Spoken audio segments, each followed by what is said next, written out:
Hello, everybody. Good afternoon. Hello, Yep, go ahead. Sci-fi. Go hello, ahead. everyone, and welcome to Mikey Sue's for Sci-Fi Sithdan's live stream with my season 3 episode 10 watch party episodes where we discuss any pop culture sci-fi TV shows or movies or whatever discuss our interests in that area of genre. To everyone here, we would try to avoid political topics, but we will discuss them if they're interwoven in the topics we discuss. But we try to avoid them as much as possible, though, please. Yes. And on to our first topic. Let's go ahead and bring up the article that Mikey decided to prep for us to see. If you're willing to share it. Yeah, I'm willing to get over there in just a second. Just wanted to welcome everybody here to Sithdan's discussion of popular sci-fi TV shows and movies. I'm blessed and honored that he wanted me to go ahead and post this for him since he has his own little StreamYard issues. So I said, no problem, I can do this for you. So hello there from Sci-Fi Sithdan. And we lost our watcher. Come on back. Okay. So the first thing we're going to talk about, we always like to come up with a subject. And right now we have what is a list of the 20, the rank of the world's 20 highest paid actors. And this came just recently from last year. And some of these people, some of these actors that you recognize, and we'll go ahead here. There we go. So some of these actors you might recognize, like for example, Joaquin Phoenix here, of course, did the 2 Joker films. First one with Robert De Niro, awesome. The second one with Lady Gag Me with a Spoon, not so awesome. So, Mikey, what does the article say? Is that the net wealth they paid him for that movie, or is that his net wealth in general, roughly? That is his. That is their highest paid. Yeah, their net worth that they're worth on the films they do. So currently, Joaquin Phoenix is at the 20th position, where he makes on average $22 million of film, or in the brackets there, that's the British pound, where he makes 17 million British pounds. So it says here he was the 20th highest. He was ranked as the 20th highest paid actor of 2024. His $22 million earning came from bringing back his role as Arthur Fleck in Joker Folie à Deux, the one that I told you was a crap show, which featured Lady Gaga. And I'm going to say her name once, and that's it. But yeah, that's he had the 20th highest ranking of his film last year. And let's go to the next one here. And the next one is Scarlett Johansson. And Scarlett made $25 million thanks to 2 high-profile roles. She was in the rom-com Fly Me to the Moon, which she did alongside Channing Tatum, and a vocal part in the animated movie Transformers 1. So she is the 18th ranked. There's a couple of 18th ranks, it looks like. So we'll go to the next one here. Okay, there's Jason Statham, and we all know Jason Statham from the Transporter films and the Crank films and all these karate movies and everything. And the Expendables, where he played Christmas. Let's see. Yeah, last year he made $25 million. Most of his earnings coming from his starring turn in the action movie The Beekeeper. Yes, that's a good film. And yes, I'm afraid of bees. I have mesophobia. So watching that film was difficult for me. Let's just say that. Okay. And then also, okay, so those were the 2 tied for the 18th position. The 17th position is Jake Gyllenhaal. And he made $26 million last year. And he did a remake of the 1980s action flick Roadhouse for Amazon Prime Video. And then he also did a thriller series, Presumed Innocent, for Apple TV. These roles earned him $26 million. Wow. Amazing. Okay. Ranked at number 16 is Denzel Washington. And he made $27 million for the role in the sword and sandal epic the sequel Gladiator 2, and he also profited from royalty checks on, it says here, decades spanning back catalog of hit movies. Well, remember, he did all three of the, what do they call that one? The, starts with an E. Um, oh, shoot. What was Oh yeah, the equalizer, the The equalizer. Equalizer? Yes. Yes. Oh, yes. And welcome to the show, our favorite lady and the silent hostess with the mostest, Miss Charlotte herself, Charlotte Nightstar, the werewolf. Howoo! Hello, Charlotte. Oh. Howoo! And yeah, Charlotte, like we say, we normally have the two of us in the show, but we wanted to add on today a special guest. And so Charlotte is our special guest today. So don't feel bad, everybody else out there. You know, when we get to future shows here with Dan, we will add on a special guest to help us out on shows, and we'll try to do that. So welcome, Miss Charlotte. Welcome. I'm glad that you're here. And let's see. So we move on the list here. At number 15 is Channing Tatum. And he made $28 million last year. He was also in that rom-com we said, Fly Me to the Moon. But he did a really great role in Blink Twice. That's a great psychological thriller. He also made the cameo, remember, in Deadpool and Wolverine. So all of those projects earned him up to $28 million. So that's why he's ranked I will say as this: he is. the only thing I know him from is 21 Jump Street and the GI Joe movie. That's the only thing I Yeah, know him from. yeah. And in the chat here, just to catch up, Charlotte does say, "Hello, boys, I'm back." The Randy Quaid from Independence Day. Yes. And oh, yep, Meg. Don't forget Meg. Yeah, that's true. Yes, Meg. And yeah, and you wonder, Sithdan says, you wonder why movies cost a lot. Possible half of the budget of the movie is for the cast. Yeah, absolutely. And then Charlotte says, Channing wasn't even desirable as Magic Mike. You're right. You're right, which is why I never saw the movie. I never saw Magic Mike, even though it has my name in it. It's kind of weird. Ah, there you are, Charlotte. Yeah, so cool. Alrighty.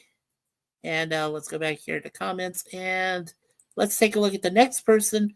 And this is our first female in the list, Mariska Hargitay. She made $29 million. Million dollars. She is the highest paid TV star in the world. She came back to portray Detective Olivia Benson on the crime drama Law and Order, SVU, for over 20 years. She appeared in almost every episode. She does earn $750,000 per episode between her acting and producing salary, and additionally takes home a share of the show's syndication profits. Last year alone, she earned a phenomenal $29 million. That's just some of the brief information I like to pass along here. All right. Now there's a tie for 11th place. First up is John Cena, the former worldwide wrestling star who made $30 million last year. He starred in a slew of comedy movies. He did Argyle. Argyle was actually a decent comedy. I liked that film. Ricky Stanicky for Hulu. I never saw. Jackpot. He appeared in TV shows called Die Hart, HART 2, and The Bear. Those roles earned him the $30 million pre-tax and fees. But his net worth is right now $80 million. That's amazing. And the next one at number 11 is Matt Damon, who also made $30 million last year. Most of that came from a comedy role he was in, a crime comedy called The Instigators. He co-owns the studio behind the film, and then he earned a percentage of the movie's equity when it was sold to Apple TV Plus, in addition to his acting fees. And right now, he has an estimated net worth of $170 million. So this man is expensive. All right, Will Smith, $30 million also last year. So this is a three-way tie. Since his breakout role in The Fresh Prince of Bel-Air, Will Smith has become one of Hollywood's most bankable stars He regularly commands supersized paydays. He reprised his role as Detective Mike Lowry in Bad Boys Ride or Die last year, which was the sequel, and that made him up to the 30 million. And currently, he's worth $350 million. And Mike, I would say this: that slap heard around the world decimated his career probably to a significant degree. Yeah. Right. And let's see here. And I don't want to forget to chat if that's okay there, Sithdan. I'll just go through it real quick. So Charlotte says male stripper film series based on Channing Tatum's past as a male stripper himself. Well, that's good to know. She loves Mariska Hargitay in Law and Order SVU. I do too. I think she does really well in that show, even though I didn't get to see a lot of it. Charlotte says not John Cena, overrated as much as The Rock, overrated. SMH, right? And sci-fi Sithdan said worldwide wrestler trying say that 5 times fast. World blah blah blah. Yeah, exactly. Yes. Oh, and hello, Roger Blair. Welcome. Roger Blair is a big supporter of our channel here at Mikey Sue's 4. Thank you, Roger, for being here. I appreciate your presence, my friend. Howdy, Mikey, and everyone. And Charlotte says, Damon and Wahlberg are awesome. Well, Matt Damon's awesome. I don't know about Mark Wahlberg, though. I'm kind of on the fence about Wahlberg, okay? He had a few good moments. He did a great role in The Departed, okay? I think he did a great role in that. But as far as like other things, I don't know. It's kind of hard to say. Mikey, tell me, was that the part of the famous M.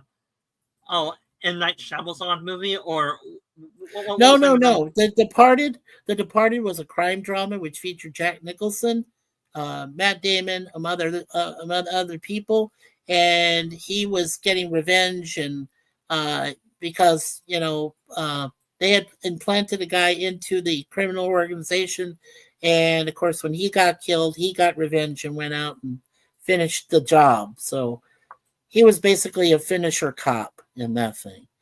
But last year, according to this, he made $31 million. He was in 2 very different movies. One was an indie sports drama called Arthur the King, and then there was a Netflix action thriller called The Union. The bulk of his $31 million came from the latter project, which was the Arthur the King.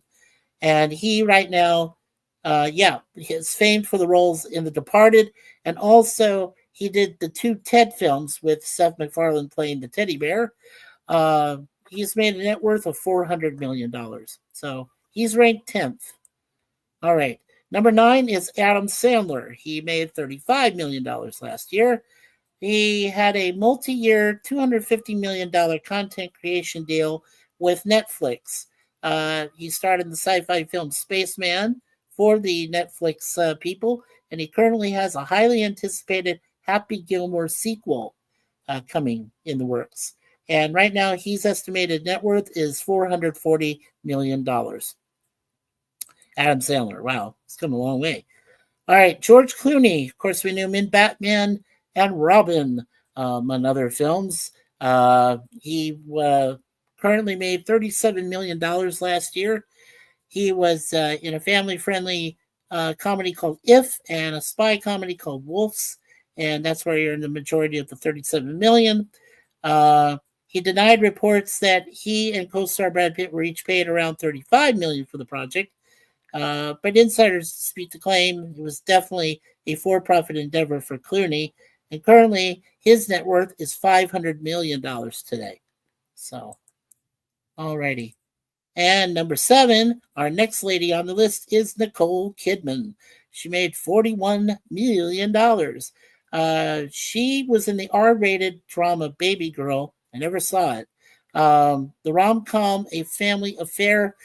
I caught parts of it on YouTube, but it just didn't look, pleasing to me. And don't get me wrong, because I like Nicole Kidman. She also found time to appear in 3 TV miniseries. She did Perfect Couple on Netflix, Lioness on Paramount Plus, and Expats on Amazon Prime TV. And she is currently worth $250 million. Okay. Next, of course, is Brad Pitt, $42 million man. He banked that according to his role in the spy comedy Wolves, which was on Apple TV exclusively, and then the upcoming sports drama set for release later this year called F1, based on F1 Formula One driving and racing drivers, which looks pretty decent. But yeah, and he's made $400 million. He's currently worth. Okay, now we get into the top five. We've got Wolverine himself, Mr. Hugh Jackman, at $66 million. He brought his iconic Wolverine role back for the Deadpool and Wolverine film. It's believed to be the biggest payday of his career to date. He's worth approximately $100 million. He likes to spend money for charities and stuff, so he doesn't make a whole lot. I mean, $100 million doesn't seem like a lot for him, but he does like to do Broadway. Yeah, because he's a very good singer. He's done movie musicals like Les Miserables and The Greatest Showman. And of course, he also built his own film company called Seed Productions, founded in 2005. So that is the Mr. Jackman. All right. Number 4 is Jerry Seinfeld, $70 million. No surprise, this guy makes tons and tons of money. In addition to his consistent syndication with Seinfeld show revenue, he gets a fortune year after year. He also does more recent projects. He does his stand-up comedy gigs, and there was a recent Netflix comedy film which came out called Unfrosted, which he wrote, directed, and starred in. And he is a billionaire. He makes an estimated net worth of $1.1 billion. So that's the showman. All right, and the one who's more expensive than him at number 3 is Ryan Reynolds, $100 million. And of course, he did that by starring in, co-writing, and executive producing Deadpool and Wolverine. That is the second highest grossing film of that year. It earned $1.3 billion worldwide. He also was in the family film If, and he also did a Netflix documentary, Welcome to Wrexham, which is based on a soccer story, bringing his total earnings to $100 million. So he's worth $350 million. All right. And number 2, and I know Charlotte's not too happy about this, but Dwayne Johnson, The Rock, is $103 million. And he that was part of that was for Amazon's Red One, where he made $50 million. That was the largest fee plus buyout deal in streaming history. Red One is not a bad movie. Suzanne and I went to see it about Santa Claus and his security guys, and Dwayne was the one of the security guys, the head guy. It also had Lucy Liu. I thought it was a pretty good movie. He also earned a slice of the box office profits for Moana 2, the animated sequel to Moana, which grossed him over $1 billion globally. And he is currently worth $800 million. Okay.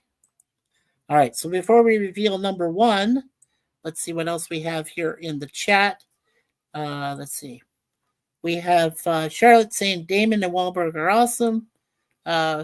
Charlotte said Wahlberg had a bad past. Now he's repented and a great fellow. I'd love to meet him in real life. I'm sure you would. You know, the best way to do that, Charlotte, is to go to Wahlberg's, to their burger place. I think it's still in operation. You might want to go, if you get a chance to go to New York or Chicago, I think they have one there. Check him out, because I'm sure he's usually working. If he's not working on the film, he's usually working with his brothers, running the Wahlbergs franchise. So, yeah. And she says, I got to go. See you later. Folks, sorry. Something came up. Big hugs. Keep being cool. Okay. I'm sorry. I didn't know that you dropped out, Charlotte. Sorry about that. Love and peace. We love you too, Charlotte. And having a nice today. Hope you enjoy your chew toys. Yeah, absolutely. Oh, I'm so sorry. I didn't realize she dropped out. I'm sorry about that, Dan. Okay, so it was great to see Charlotte. And let's see. Yeah, we're doing great. Okay, so let's go to number 1. Let's finish this. All right, at number 1, we have Kevin Hart. Oh, this really shocks me. $108 million he made last year.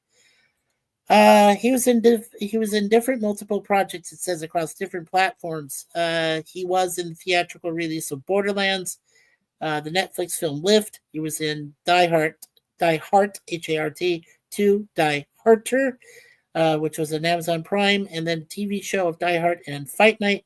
And on top of that, he hosted a weekly Spotify podcast, and he still finds time to perform 90 stand-up comedy shows a year. That earns him $108 million pre-tax and fees, and his current fortune is $450 million. And that is the life of that gentleman. So, okay. So that kind of surprised me, folks. That Mr. Hart there being the head of it. So I will say this: I'm not surprised that Jerry Seinfeld is a billionaire, given his huge success of his TV show. Yeah, Seinfeld is still one of the highest ranked TV series in syndication even now, and a lot of people still love watching it with Julia Louis-Dreyfus, Jason Alexander, him, Michael Richards, even before Michael Richards went psychotic and started quoting, anti-Semitic, even before that. So, those four. And I mean, people still enjoy it. And it's weird because the guy who created it, Larry David, said it was a show about nothing. I mean, he and Jerry Seinfeld were both comedians in their own right, beforehand, doing stand up and everything. But they got together one day and said, you know what? Why don't we create a movie or a TV series about nothing? And NBC just picked it right up and said, "Oh yeah, this looks like a promising show." And well, the rest. Seinfeld was out there for so many seasons, long time, won Emmys, all sorts of stuff. And Seinfeld has an exclusive deal. As I read it, he can make money even though he no longer has to work on the show. He makes it from his residuals. That's why he does so well. Yeah. Well, who else does that is Jay Leno. Jay Leno, before he left hosting the Tonight Show, which he inherited from Johnny Carson. Yeah, I mean, he still makes his residuals from the episodes that he hosted the show, and then he goes off. He also is a avid car collector, a diehard one, because he collects so many awesome vehicles. He does some shows for that. Sometimes he grants interviews every once in a while.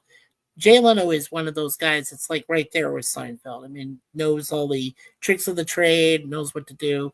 Yeah, it's kind of cool. Yeah. And like I said, so far, it's great. I'm glad, like I said, that Sithdan allowed me to help him out on his show here. And also, thank you, Charlotte, for being here. As short time you were. I know you have other things going on, so it's always a pleasure to see you, sweetie. And I'm glad that you were able to join us for the little time you did. And of course, Roger Blair, thank you so much for coming here too. Okay, and I know we got my wife watching, so all right, Sithdan. So what do you have for me here? Is there something? Here we go. Transformers, the 6 best times Megatron beat Optimus Prime ranked. Oh, cool. All right, let's check that out. Go right ahead, sir. Yes, and since I am a Transformers fan, I decided to, let's bring up some Transformers to change up the topics a little bit. Sounds good. All right, and for this article was published roughly 3 days ago. Mikey, are you a somewhat Transformers fan from the 80s or something? Yes, I certainly am. I did watch a lot of those 80s, animated. Mm-hmm. Robots in disguise. Because if you've seen any of these other cartoon shows, like Transformers Armada, I haven't seen that. But from what I hear, no, I haven't seen that. Yeah, no, I haven't seen Armada. I'd let you know if I did see them or not. But no, I haven't seen this one. Yeah, because for what I hear, Transformers Armada, it has mixed reviews to negative reviews because either the critics and the fans say that show has too slow of a plot to it, or something about that. Yeah. And All right, Roger Blair's helping us out. He says, be sure to hit the like button, everyone, if you haven't yet. Yes, please, make sure you hit the like button. Don't forget to subscribe. Also, don't forget to share this with your friends and family and relatives. And of course, don't forget to hit that notification bell when you do subscribe to both Sithdan's channel and to my channel, me and Suzanne's channel. And when you see where it says notify me, just hit that once. It takes less than a millisecond. It'll say notification on, and it will notify you when we have a show coming up, either a live stream or a webcam. So, yeah. Thank you, Roger Blair. Thank you so much. Yeah. All right. Then up next on this list, we have, my favorite Transformers show, which some would say, Sithdan, you're too young to understand that the 80s was the best show. And I say, yes, I'm young. You showed me, you and I both seen it together. We'd seen Transformers Prime. I like Transformers Prime. I do. Yes, I haven't seen the whole I know there's going to be some Yes, I know, but Mikey, I know there's going to be hardcore Transformers fans saying, oh, this Sithdan character, he's seen Transformers Prime. That's a second-rate show. And the 80s Transformers show is superior to it. Yeah. Well, is that how you feel about it yourself, Dan? Or because I think they're pretty much similar. I like, because I am a classical fan when it comes to Transformers. With the classical where they started out and everything. I have seen a few of the live action films. Unfortunately, if it comes to Megan Fox, I'm like, okay, but but I did see them, and I know Wahlberg was in one or two of those films, and because we were just talking about him.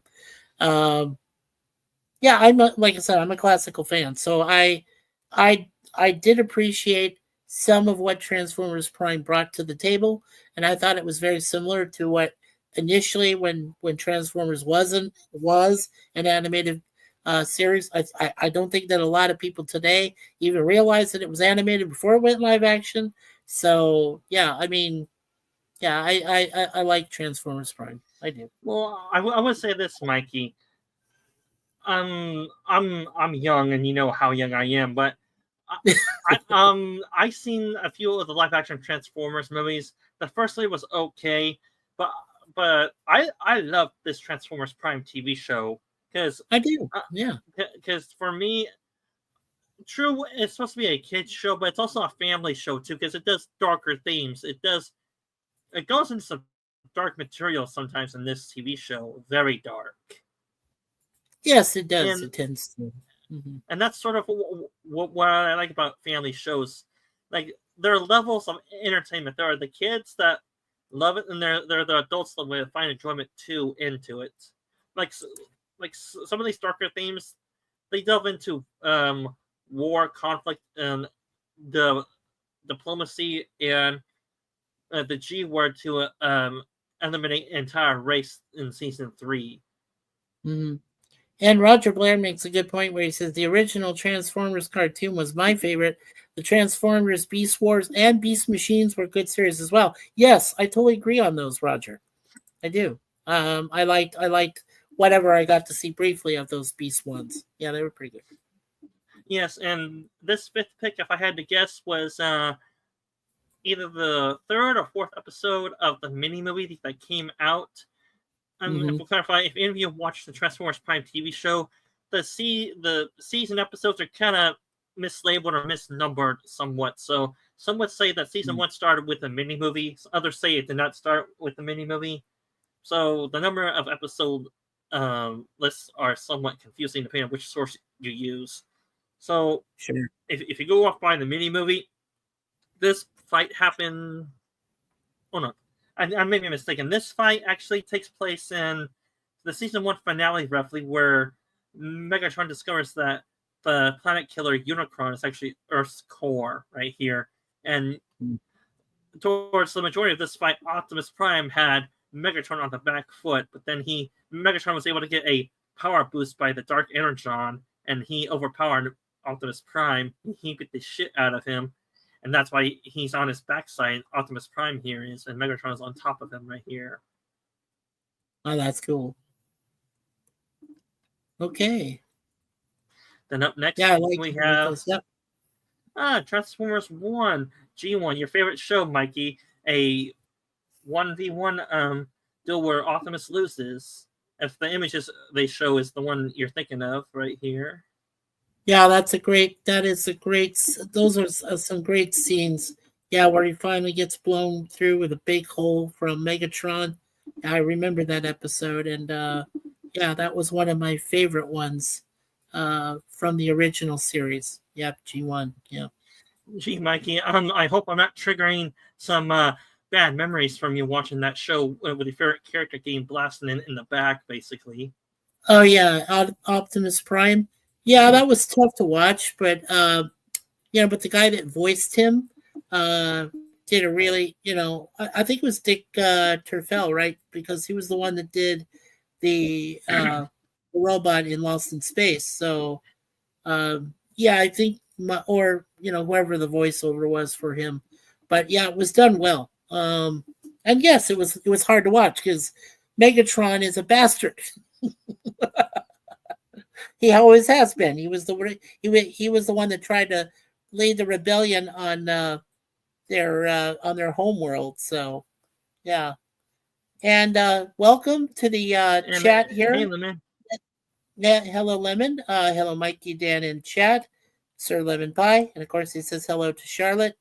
Yeah, Charlotte had to go. Lemon, you just missed her, but she sends all her love to you, buddy. So it's good to see you. There we go. All right, up Well, next Mikey, we I have. just hope with Lemon here. Yeah. Well, Mikey, I would say this. I just hope with Lemon here, he doesn't spray some lemon juice in that wound of yours to make it hurt more. I hope not. I hope not. He's And got next, some we have really silky. Yeah. Okay. I think this is either a Netflix. Oh, this is a comic book battle right here. The Transformers Okay. Prime. How do you Autocracy. say that name? Autocracy. It's the Transformers Autocracy. Yeah. Yeah, I've heard of it, but you know what? But honestly, I've never seen it. I have heard of it though. Yeah. What kind of what kind of channel is that from? Does it say? Does it say it's Netflix or does it say it's like Amazon Prime? Right here it's IMDb Publishing. This comic was released in 2012. Oh, okay. All right, and howdy, Roger from Lemon. We have so some will say the worst Transformers movie live action, Transformers Prime: Revenge of the Fallen. Yeah, I agree with them there. Yeah, but why is it number 2? Well, if it's considered one of the worst, well, okay. Do you understand what I'm saying about that, Dan? Is why would they consider this to be a number 2 battle between Megatron and Optimus Prime if it's one of the worst of the live action movies that came out with the Transformers? Kind of weird. Well, I can sort of theorize, and you probably know where I'm going with this. It reenacted basically what happened in the Transformers 80s movie. If you ever seen that scene of what I'm talking about in this movie. Yes. Oh, and Lemon Pie just called you out on that. He said, did Sithdan say he hopes I don't spray lemon juice into your wound? Lemon Pie. It's not me. That I did not say that. I don't know if Dan really referred to that. Come on. Be nice, Lemon. Oh, man. Well, I was throwing shade at him for a little bit. To just tease him. Yeah, I know. All right, I know. What's number 1? Next, we have the Transformers Prime movie right here. Yes. The 86 one right here. I like that. Where Optimus Prime sadly passes away. That is a great movie, though. It is. I do like it. I have seen it, and it is fantastic. It was done very well. So I'm glad they got that one. All right. And Mikey, I have to go do a few things, so you're gonna be in charge of the stream for at least a few minutes. All right. Oh, sure. Go ahead. Okay, and while Sithdan had to step away, let's catch up here with the chat. We've got Lemon says, "Are you wounded?" Not physically, Lemon, but mentally. There's been a lot of draining events going on. Things I don't want to say right now. It's just that I'm hoping some of these things can resolve themselves, so to speak. Lemon says, "That's what I thought I heard." And hi, Connie Cleary, the bird woman of YouTube. Hey, everyone. Welcome, Connie. Welcome. Good to see you. Lemon says, "Hi, Connie." Connie says, "Hi, Mikey." And Connie says, "Hello to Lemon." And Lemon says, "I'm adding lemon juice to list of banned words." Just kidding. Okay. And hope things resolve well, Mikey. Thank you. Thank you so much. I appreciate that, Lemon. And Connie says, "Thank you. Good to see you guys as well. Good to see everybody here." Oh, and Connie, did you get my message I sent to you on YouTube? Or not YouTube, through Facebook? I did find two red cardinals are in this one place, and the name of the YouTube channel is called Nomads with Birds and Beast, and yeah, NOMADS in capital letters. And there was one, at least one red cardinal I saw in a video that was hanging out. So if you want to take if you want to take a picture shot of that, screenshot of one of their cardinals from that, I could definitely, you could send that to me in Facebook. I would definitely keep that. That'd be great. Yeah, it's called Nomads. Yeah, here. Not yet. I'll check it out. Okay, hold on. Let me go to Facebook or YouTube, and I'll find their channel, and I will post it in the chat for everyone. Give me a moment. Nomads. Okay. Let's see. We have birds. Nomads channel. Okay, let's see here. It had birds in it. I was trying to find it.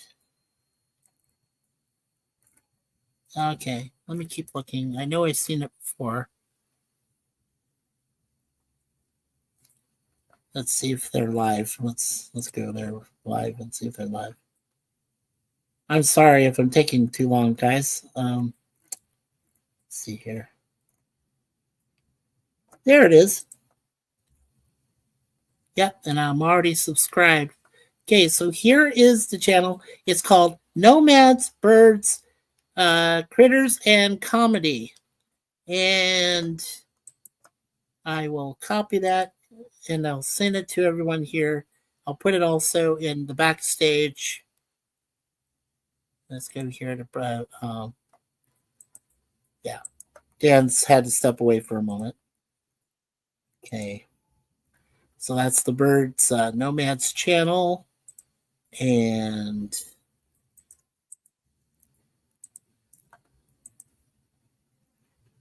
here you go, everyone. It's right here. This is called Nomads, Birds, Critters, and Comedy.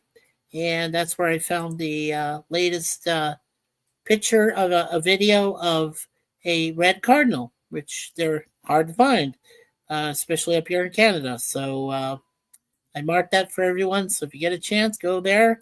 Connie, go check it out. It's a lot of fun to watch every once in a while. Your channel, of course, Fluff Chick Productions, is awesome. But this is trying to become the stepchild to that. How about that?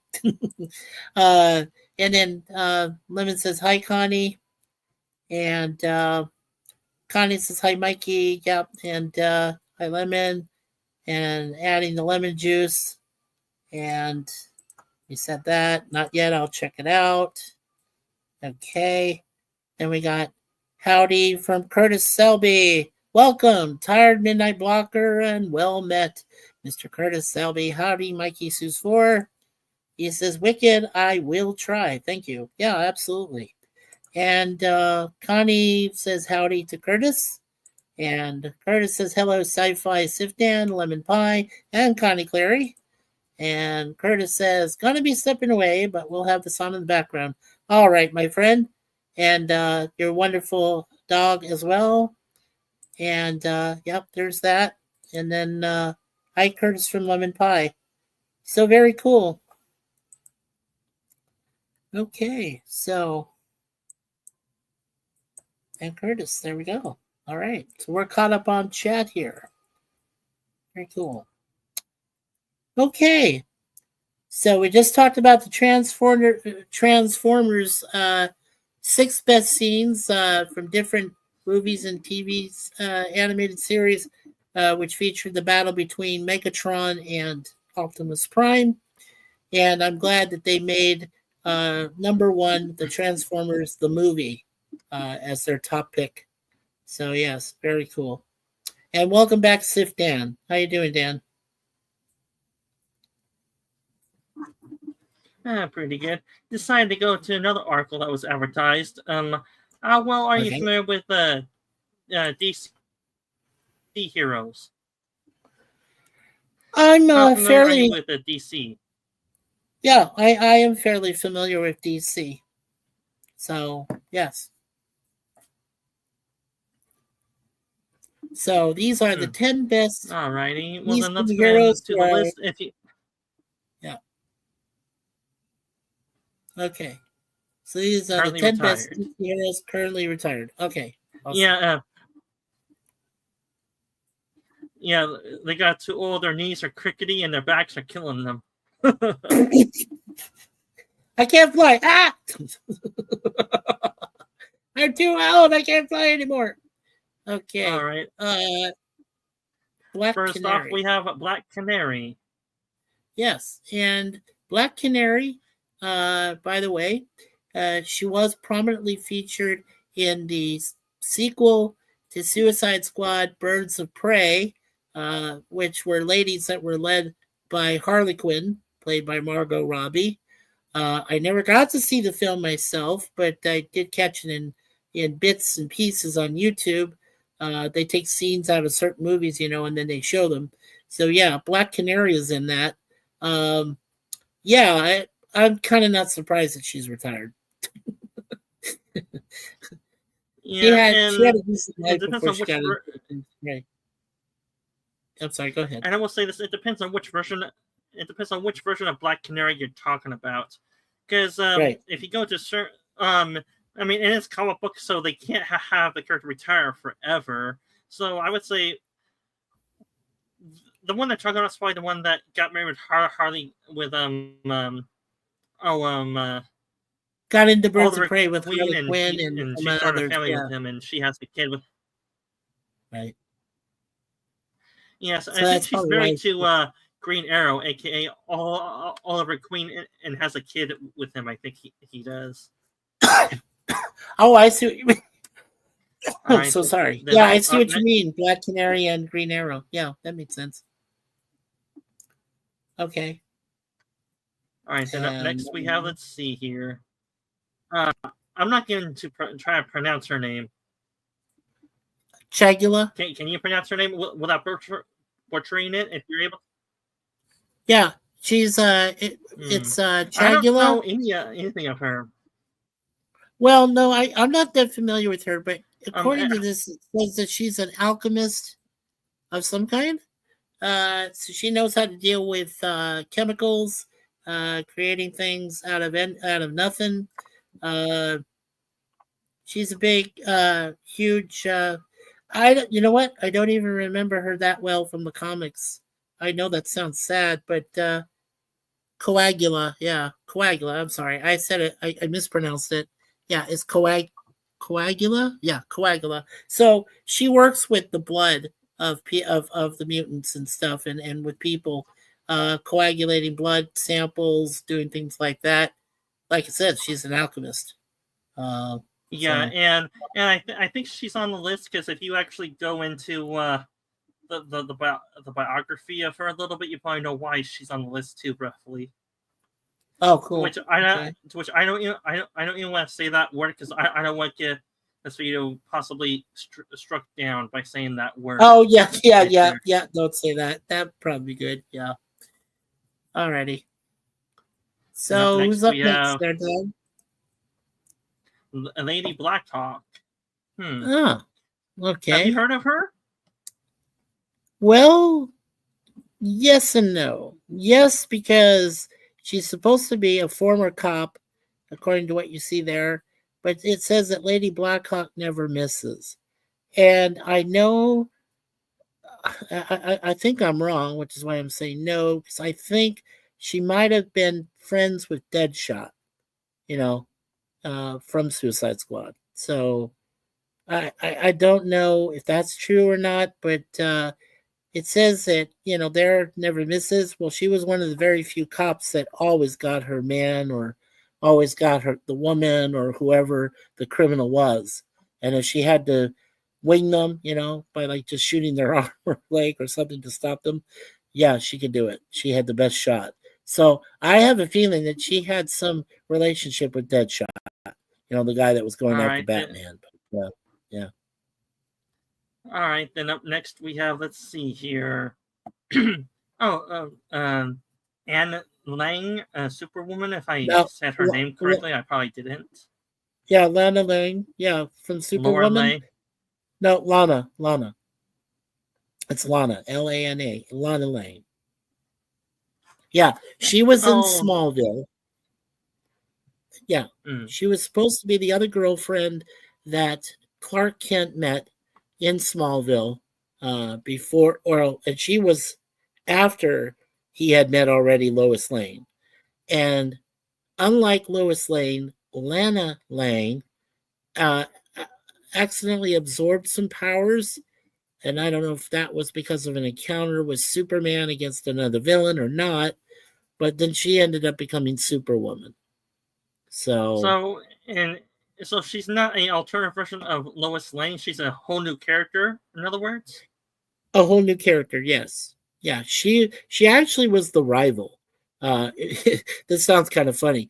But in Metropolis, when Superman first met Lois Lane at the Daily Planet, and then he went back. If you recall one of the Superman movies that Christopher Reeve did, he went back and he ran into Lana Lang. And if you watch Smallville, Lana Lang was the big deal. Like even before Lois showed up in the city, and that was, Lana Lang really liked Clark Kent, and so they played rivals, both Lois and her. But like I said, unlike Lois, who then I think ended up marrying Superman, Lana Lang got upset, and then she became Superwoman as a rival. So interesting, yeah.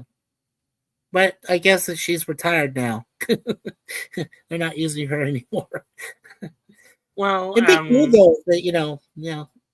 well, I don't pay attention to comic books very much. I mean, I do watch comic book readers or channels that cover. Have you ever heard of any comic book channels covering her recently, or has it been decades since there was a mention of her at all? Yeah, it's kind of disappointing because not recently, but what I was happy about is when I watched the Superman trailer with Crypto. I remember how Crypto was in the comics, and they brought him back. So I was like, yes. Now, if they can bring Crypto back, they could also, of course, they're going to bring back, uh, Lex Luthor in a really violent way. And they did that perfect. They got Nicholas Hoult, who the last movie I remember him doing was Renfield. He was playing the servant to Dracula, who was played by Nicolas Cage. And I thought, that's perfect. Nicholas Hoult can play a violent person. He proved it in Renfield. Now he's bald headed, and he's going to become the next great Lex Luthor, like right after Gene Hackman just died, who set the bar, So, Mikey, tell me, who was that actor that a lot of people would say was totally miscast for him? You know which one I'm thinking of. He played him in the Batman versus Superman universe. You know the name of that actor? Which I would say they miscast him. totally. Yeah, that was wrong. Jesse Eisenberg. You should have never made him look like Luthor. No. Yeah, because I can't see him playing him anyway, and yet they cast him in that role. Really? Yeah, you said it too. See, and we own those movies. We do. We own Batman versus Superman: Dawn of Justice. We own the Justice League, not the Zack Snyder cut, which lasts like more than 4 hours long. We have the other one, which is about 2.5 hours long. So yeah, we have those films, but yeah, but I mean, Jesse Eisenberg was just the wrong choice to become the next Lex Luthor. I hope that with this reboot, with this Superman reboot, I think Nicholas Hoult deserves to be the next Lex Luthor because he wears it perfectly. He's got the bald head, he's got the maniacal, wants to rule the world, wants to kill Superman, all this stuff. Then it's all there, and I mean that is exactly what his purpose is. Lex Luthor, who knew him back in Smallville, right? You know, as they were just kids or whatever back then. But even then, Lex Luthor wanted to dominate everything. And when he finally found out that Clark was Superman, he said, well, the only rival to my power is Superman. I have to destroy him, but I also have to destroy Clark Kent.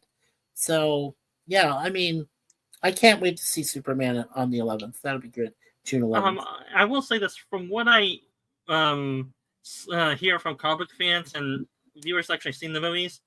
I mean, Lex Luthor can brute force his way through things, but then he's also can be very cold and calculating and be a backstage player. So I hope that this new actor can play both sides of Lex Luthor, not just the loudmouth fighting type of Lex Luthor, which there is one out there. He does show it when he's trying to dominate, but he also has to be the calm, collected businessman or the puppet master pulling the strings of other villains, sort of a little bit, a grand schemer, and that's what Lex Luthor is known for too.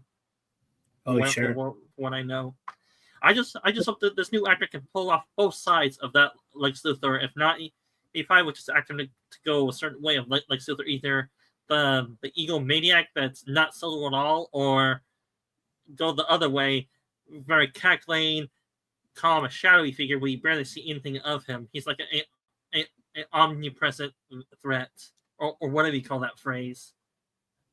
Yeah, well, that's what we want. We want to have this Lex Luthor to be involved in every pie, to have his hand in everything. That's what we want. We want him to do that. And I believe that Nicholas Hoult is a good enough actor to pull that off. For what I've seen from the trailers, which I hope are not a harbinger of maybe doom and having the movie turn out to be shit. I want the trailers to actually give me promise, to see the movie and say, yeah, it was great, and and I think it pays homage to the original, Christopher Reeve and things that people that did it before, and I hope somewhere in the ethereal that Nicholas Holt's performance will make Gene Hackman proud, because Gene Hackman was the original Lex Luthor, and we all liked him. So, yeah, I mean, definitely. But yeah, if you want to move on, let's go on to the next one. Commander Steel. I have heard of that name before. Have you? I haven't. What can you read? Can you kind of surmise or give a summarization of Captain Steel? According to this author, for what they want to dig up on him, he first appeared in Justice Society of America issue 7. Mm-hmm. Forged in the fires of the Second World War era, Commander Steel underwent an experimental surgery, like most great superheroes and villains, that granted him enhanced strength and durability. Dressed in red, white, and blue steel, almost reminiscent of old school Captain America, Commander Steel is a symbol of unyielding duty and heroism, believing in justice even when the world around him changes dramatically. So he's sort of like a hero out of time, if that's what this author is trying to get at. He's basically a capsule Captain America that was trapped in some type of suspended animation, and now he's a hero out of time or something, if that's what I'm getting at right here. And that's I'm bullshitting out of my ass, which I am. Well, yeah, it sounds like he sounds like the guy who was also out of time, or seemed out of time, even though it was during World War II. But I'm talking about the Marvel guys. In this case, I was talking about Red Skull. So I guess in a way, Commander Steel, who was, well, Commander Steel could be like an out of time person, like the Winter Soldier was. Like the one that's coming up next month, Thunderbolts. The Winter Soldiers with a bunch of guys that and gals that are all like out of time. That they don't belong, and they use them as a special group. So yeah, it's kind of cool. And welcome to the chat. We have the Christian Carpenter. Good evening, everyone. Good evening to you, Christian. It's good to see you, my friend. I hadn't seen you in a while, and I appreciate you coming to sponsor our chat here. And we're helping our friend Sci-Fi Sithdan. StreamYard's messing with him, so we're helping him out here to continue his seasons with popular sci-fi TV shows and movies and so on. And today is his season 3, episode 10 that we're happily to share here on the Mikey Sue's 4 channel. So welcome to the wonderful time here. And Christian says, good to see you tonight, Mikey. Yeah, Cliff Dan's here with me too. Charlotte Nightstar the Werewolf, who was here earlier. We've got Lemon Pie was here. Curtis was here. We had Connie Cleary, Birdwoman YouTube. Yeah, but it's good to see you, my friend. I'm glad you came in today. Okay, so yeah, Dan, we'll say on this, yeah, sorry, go ahead. And I will say this, Christian Carpenter, do you have a hammer and nail work right by you to go ahead and make a nice doorway or a nice door? There you go. Christian Carpenter does play with wood with their hands. Well, he was pretty busy during Easter time, but yeah, right, Christian. but Easter's over, so we move on. All right, and I'll just tell the joke. Well, let's just hope he doesn't get a Woody to play with. Oh, Woody. Oh, yeah. Well, Woody is Woody. All right, then up next we have Firestorm. Oh, I know Firestorm. Yeah, now wasn't he like he was in early later on, was he with like the Super Friends or those earlier animated shows or that DC had in place? I thought he was, but well, I will tell you this, Mikey. I know the name, and I may be thinking about the wrong character, but I mean the wrong person that took on the mantle of Firestorm. But I know him from the CW show, The Flash, when he was first introduced, as well as one of those DC anime shows that came out in the 2010s. That's where I know him from. And I'm just glad for what I've seen. Saying hello to Christian. Yeah. And for what I see and heard in the TV shows, he has a dual personality in his head or body, with a professor of physics or astrophysics and all that to take care of the science angle of him. And then he has basically a teen angst personality, because it is a teenager and a basically a scientific logical mind professor meshed together into one body, in other words, and they have to work together to become a superhero. All right, cool. Thank you, Christian. Yeah, like I said, my brief encounter with Firestorm was, I believe that he worked on the side of the Justice League. There was a few episodes where they used his techniques, so to speak, to fight against the bad people. I know that he fought against what was his name? Not Dr. Doom, but the other one. Who was the one that shot that thing? Now my brain is dying. I can't remember some of these villains. Not Brainiac. No, I think he did fight against Brainiac, but there was There was one other Darkseid. That's it, Darkseid, and he fought against Darkseid. Firestorm did.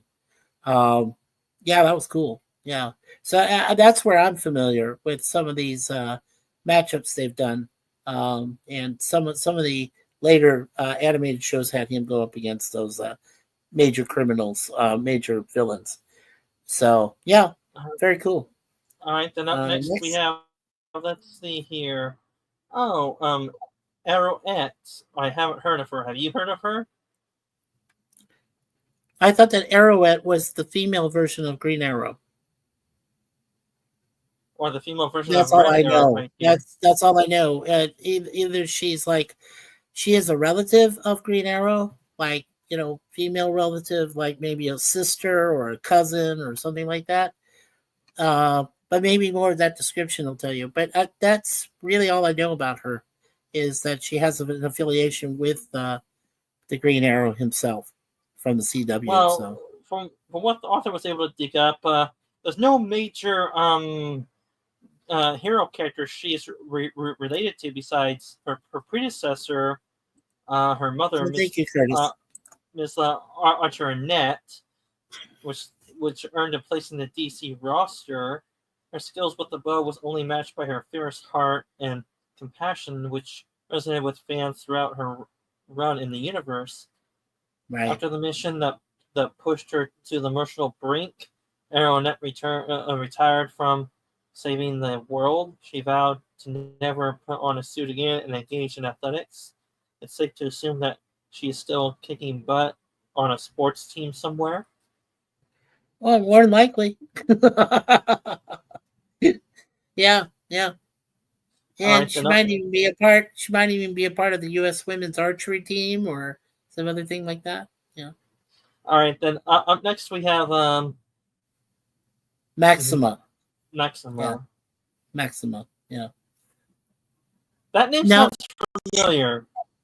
yeah, she looks familiar, but I'd be darned if I don't, if I can't place it where she, like, I know she fits somewhere in the DC universe, but I don't.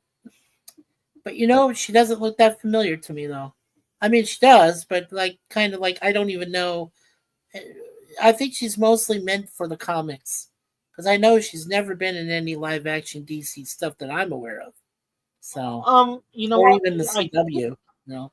I think I sort of know where I remember her now. Either they used her name of that character, or they introduced the character in the Superman anime show, with a humanoid female alien came over to Earth to challenge Superman for a strong male mate to reproduce with. Oh, so that's who Maxima was. Okay. Well, I'm guessing anyway. I mean, I'm going off of for what I may be dead wrong, but there was a character similar to that in the Superman anime show, where a super strong female alien came to Earth to search for a strong male opponent to bear her children with her, and Superman fit the bill. Okay. I think there might have been one or two animated things they showed online. Um, yeah, where she wanted to take Superman home to her planet and procreate, create a race of supermen or superwomen, or yeah, maybe that's what her intent was. That's all I can think of. I mean, as far as like where she stands in this retirement stage. Yeah, Well, the subtitle interesting. of this, a powerful alien hero. Yes, I was right with her being an alien. Yes, of course. Yeah.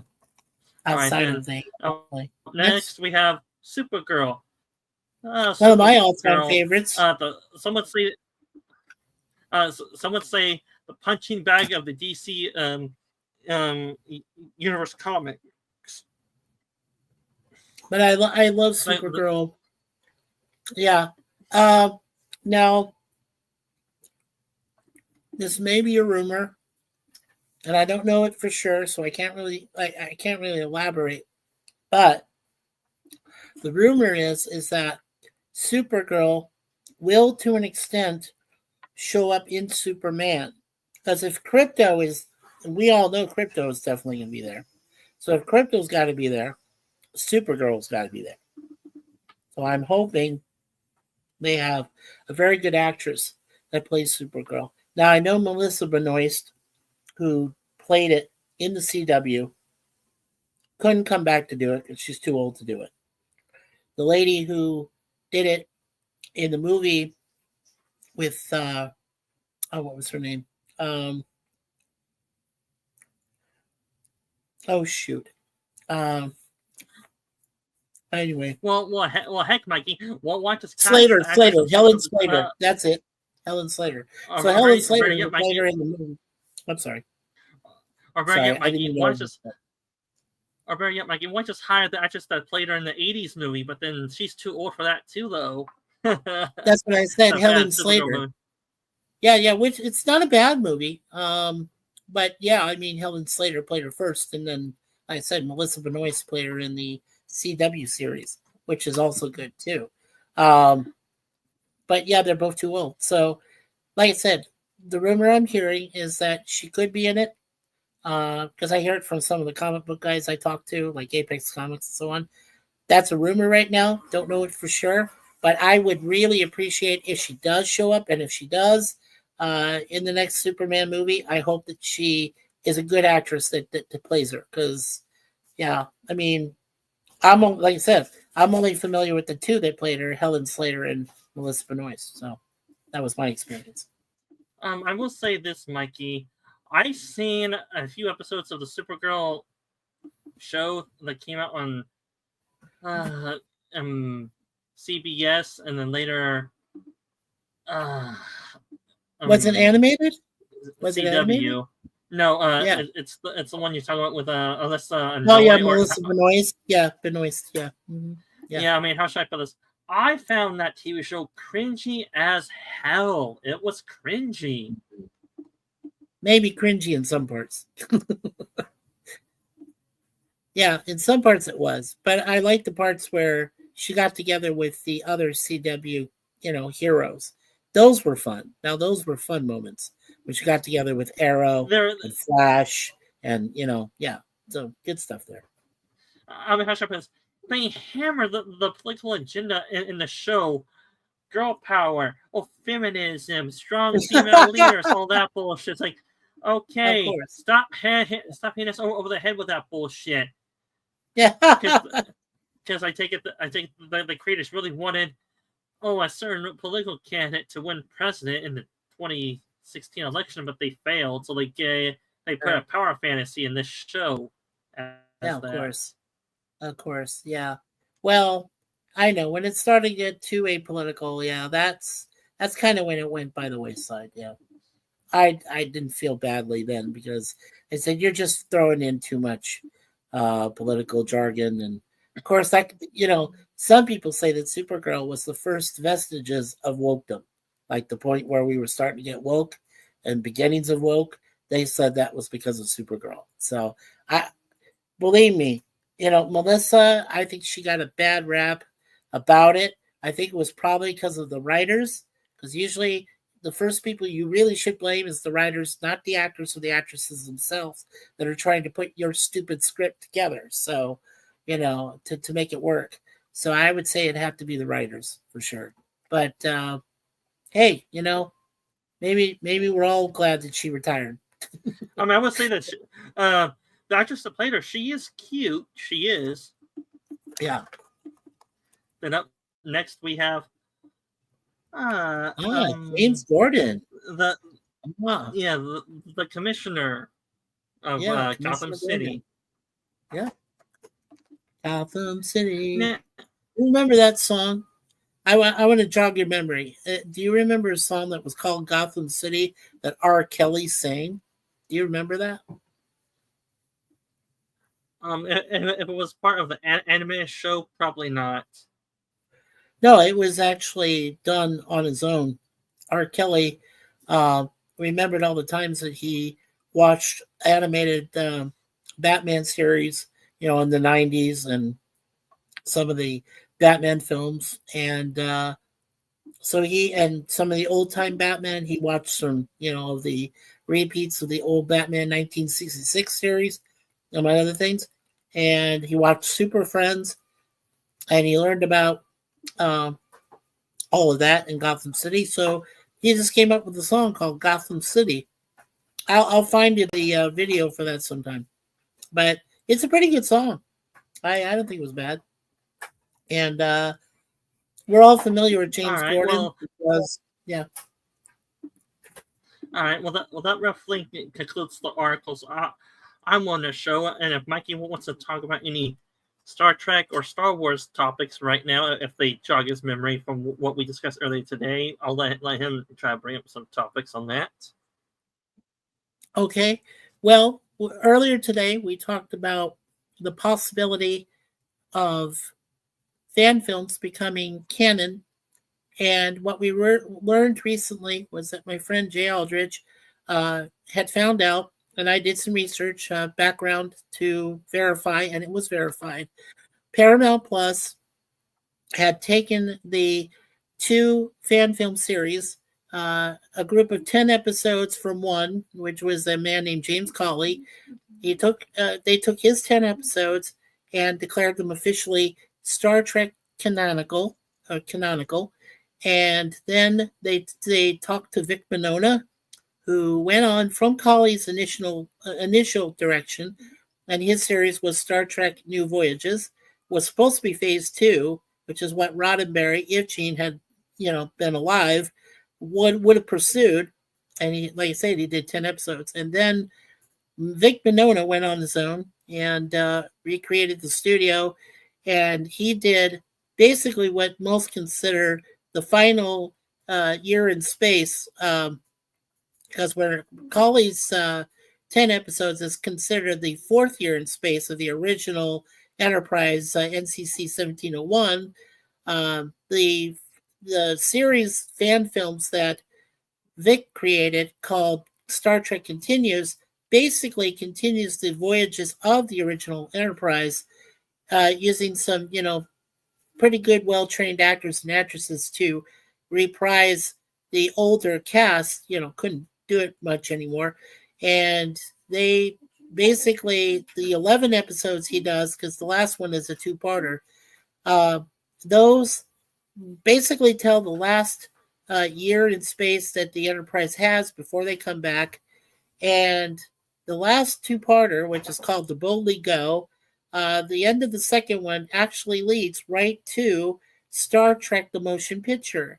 Remember, the first time when you see James Kirk come out of the shuttle or monorail or whatever it's called, and he comes out of that, then he's wearing a completely different outfit, which is signifying his admiral position. And so he's Admiral Kirk, and he's head of Starfleet operations. And so, which I thought was pretty awesome. I mean, to have Vic Mignogna be given permission, especially by Shatner himself, to be given, thank you, baby, to be given permission to continue the story right from where, right where Star Trek, the motion picture, or the motionless picture, since most people don't like it, begins. So I thought, it's perfect. And after we were told that, that those two series are official canon, well, then what we do is we go from the beginning. You start, if you want to watch Star Trek in its entirety from beginning to end, and I mean just good shows, okay? We're not talking anything pretty much after Enterprise itself. But if you want to go back to the beginnings of Star Trek and the Starfleet and then the Federation, go back to Enterprise, which had Scott Bakula as Captain Archer. Go with that first. Then it'll lead you right to Star Trek, the original series, and that'll go on, till for like 3 seasons. Then you can watch the Star Trek animated series, which goes on for 22 episodes. And then after that, go right to James Cawley's New Voyages with his 10 episodes, which is basically, like I said, year 4 in space. And then go right to Vic Mignogna's Star Trek Continues, and that's basically year 5 in space. And then, like I said, as soon as that's done, it goes right to the original cast It brings them back for those first 6 films. Um, in that order. Star Trek: The Motion Picture, then Wrath of Khan, then Search for Spock, um, then the Voyage Home, and then the Final Frontier, and then finally the Undiscovered Country. And if you do that, you'll cover all of your original Star Trek cast. You'll be able to enjoy all of it if you buy every one of those. So, yeah. And So that's basically what we were talking about. were you able to watch my Star Trek fandom video if you ever had the time for it? Were you able to check it out? Star Trek fandom, yeah. Didn't we talk about where we said that the casual fans? That's another thing you did too. Yes. Were you able to check out the video I produced a week ago or so? Were you able to check it out? I don't know if I did. You know what? Do you want to post it here and we'll put it up there and play some of it? Go ahead and present it, and then we'll play some of it. All right. Because I'm not sure if I did. There was a lot going on these last couple of weeks, so I apologize if I didn't get a chance to see it. That's all right, because I used Chat GPT. Yes, I cheated to make the script, but then I was trying to be. How would you distinguish the 4 factions? It's similar to my Star Wars faction video, but I try to keep it somewhat non-biased. At least try to for those 4 factions. All right, let's see. I gotta go to my channel. I'll put it in present there, and I'll enlarge it. Try to make it big. That's what she said. Yeah, I'll persistent. Oh, bear. I'll strip down to nothing. All right. And if any, you may not be able to hear it, Mikey, or you may not, or you may. It depends on what quality it's in. Okay. Let's go here, and I'll bring it up to. There you go. Go ahead and play it. Hello, all. Sci-fi Sithdan, and welcome into my deep dive into what. Are you able to hear it, Mikey? Yes, I can hear it. I think it's the state of the Trek fandom, where we explore the diverse factions within this iconic community, from the old school fans who hold the original series near and dear, and to those newer Treks who embrace the modern interpretation of the franchise. Star Trek has inspired generations with its optimistic vision of the future, rich storytelling, and philosophical depth. In this video, we will answer the fundamental question: what does it mean to be a hardcore Trek fan? Is it someone who is passionate about the original series and the movies with the TOS cast? Or does it encompass those who appreciate every era from the original shows to the latest series like Discovery or Picard? As we dig into this question, we will also look at the different factions that have emerged within the fandom, examining what unites them and what keeps them apart.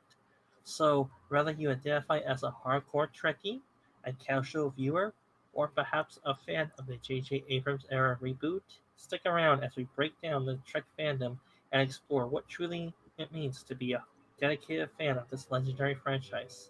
Let's boldly go. What makes a hardcore Trek fan? A hardcore Trek fan. Want me to pause it for a second, or you want to keep listening? Oh, well, I'd like to go ahead and watch it on my own because now that I know it's there, I just wanted for you to introduce it just a little bit. So, all right. Well, for the minute and a half that you've seen, how would you do? Oh, sorry. There we go. How would you describe what a hardcore Trek fan is? Just about the minute and a half of the video you saw. What is a hardcore Star Trek fan? Is it someone that watches all the TOS era movies and TV shows, or is it someone that watches every single Star Trek show, no matter how bad it is, and they loathe the newer shows, or is it someone that basically just dives headfirst into Star Trek culture and all that basically makes Star Trek their living, breathing philosophical outlook, in other words. What exactly would you classify as a hardcore Trek fan, and if you are one? Okay. Well, as the breakdown, as we, Sithdan and I talked about how we break down our sci-fi fans into more of hardcore, classical, casual, and then of course anything with Disney or anything with an Abrams thing, point of view. Um, I believe I did classify myself as part hardcore, but also mostly classical. I believe in the older, watching TOS, watching the TAS, the animated series. I, you know, got as much as I could get out of TNG. Um, Probably as much as I could out of DS9 and Voyager, and then, of course, eventually Enterprise. But I really felt like after Enterprise ended in 2005, everything just went to shit. So I can't really say that I'm more of a casual, um, or even more of the Abrams era or Disney era newer fans. I'm more of that classical with just a little bit of hardcore in, because I figured those, in my honest opinion, were the best series that could come out under the circumstances.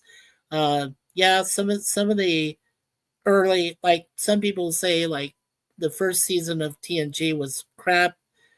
Some people probably say that either the second or third season of Voyager was crap, and so on.